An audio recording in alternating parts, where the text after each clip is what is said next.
అందరికీ నమస్కారం అండి.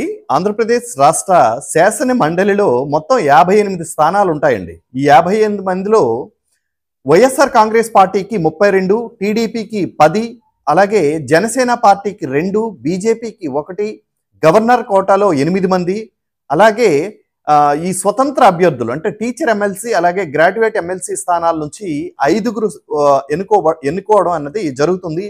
మొత్తం ఓవరాల్గా 58 స్థానాలు ఉంటాయండి.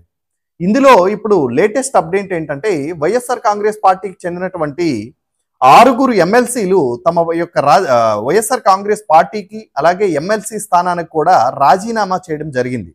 రాజీనామా చేసినటువంటి 6గురులో నిన్న 3 టీడీపీ పార్టీలో జాయిన్ కావడం జరిగింది. ఆ 3 ఎవరంటే మర్రి రాజశేఖర్ గారు, ఈయన గుంటూరు జిల్లా చిలకలూరిపేటకు చెందినటువంటి నాయకులు, అలాగే బల్లి దుర్గాప్రసాద్ గారు, ఈయన చిత్తూరు జిల్లాకు చెందినటువంటి నాయకులు, అలాగే కర్రి పద్మశ్రీ, ఈమెన కడప జిల్లాకు చెందినటువంటి నాయకురాలు.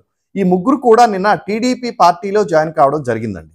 అయితే ఇంకొక 3 కూడా రాజీనామా పార్టీకి అలాగే ఈ యొక్క ఎమ్మెల్సీకి కూడా రాజీనామా చేయడం జరిగింది. అది ఎవరు అంటే జయమంగళ వెంకటరమణ గారు, పోతుల సునీత గారు, జకియా ఖాన్ గారు. ఈ 3 కూడా ఆల్రెడీ ఈ యొక్క ఎమ్మెల్సీ పదవికి అలాగే వైఎస్ఆర్ కాంగ్రెస్ పార్టీకి కూడా రాజీనామా చేయడం జరిగింది. అయితే వైఎస్ఆర్ కాంగ్రెస్ పార్టీ నుంచి ఇప్పుడు ఇంత వేగంగా బయటికి వెళ్ళిపోతున్నటువంటి నాయకులు నిజంగా ఒక్కసారి ఆత్మవిమర్శ చేసుకోవాలండి. ఎందుకు అంటే మీరు పార్టీని నమ్ముకొని వచ్చారు, అలాగే మీ పార్టీ యొక్క రాజకీయ సిద్ధాంతాన్ని నమ్ముకొని మీరు రాజకీయాల్లోకి వచ్చారు.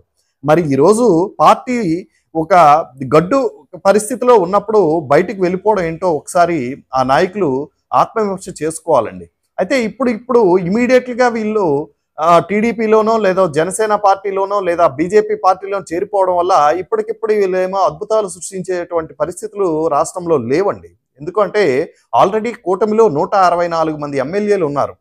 అంతేకాకుండా ఈ సీట్ల సర్దుబాటు విషయంలో చాలా పార్టీల్లో అసంతృప్తులు చాలా మంది ఉన్నారు. వాళ్ళకే ఎమ్మెల్సీలు ఇవ్వాల్సినటువంటి అవసరం ఉంటుంది.